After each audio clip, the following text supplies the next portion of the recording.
নির্ধারিত যে কর্মসূচি নারায়ণপুর বাজারে গণসংযোগ, আমরা ইতিমধ্যে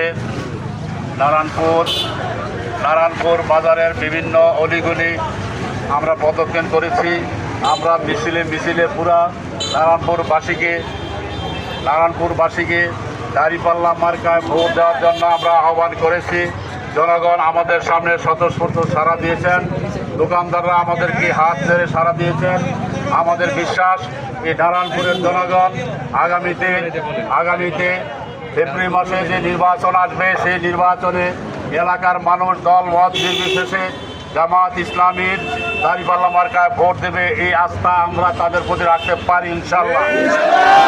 সম্মানিত উপস্থিতি, আপনারা বহু কষ্ট করে সেই সকালে খেয়ে না খেয়ে আমাদের এই কর্মসূচিতে অংশগ্রহণ করেছেন। এই জন্য বাংলাদেশ জামাত ইসলামী মতলব দক্ষিণ উপজেলার পক্ষ থেকে আপনাদেরকে মোবারকবাদ, ধন্যবাদ জানাচ্ছি। পাশাপাশি আজকে আপনারা যেভাবে ত্যাগ স্বীকার করেছেন, কাউকে আমরা 1 টাকা গাড়ি ভাড়া দেই নাই, কাউকে আমরা নাস্তার জন্য 1 টাকা আপনাদেরকে দেই নাই। আপনারা আমাদের প্রার্থী, এলাকার প্রার্থী জনাব ডাক্তার আব্দুল মমিন ভাইয়ের প্রতি আপনারা শ্রদ্ধা রেখে এবং ইসলামের প্রতি আপনাদের যে ভালোবাসা প্রদর্শন আপনারা করেছেন, এর রাজা আল্লাহ পাক আপনাদেরকে দান করুন, এই দোয়া আল্লাহর কাছে আমরা করছি।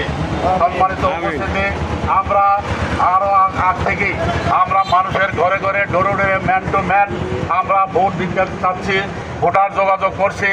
আমরা শুধু এই মিছিল দিয়ে কিন্তু আমাদের কার্যক্রম শেষ নয়।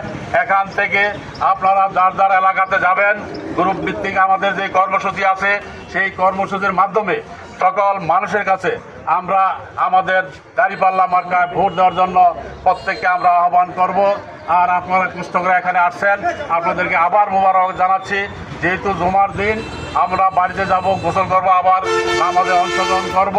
এই জন্য আমরা আর আমাদের প্রোগ্রাম দীর্ঘায়িত না করে আমার সংক্ষিপ্ত কথা এখানে শেষ করছি। আসসালামু আলাইকুম ওয়া রাহমাতুল্লাহ।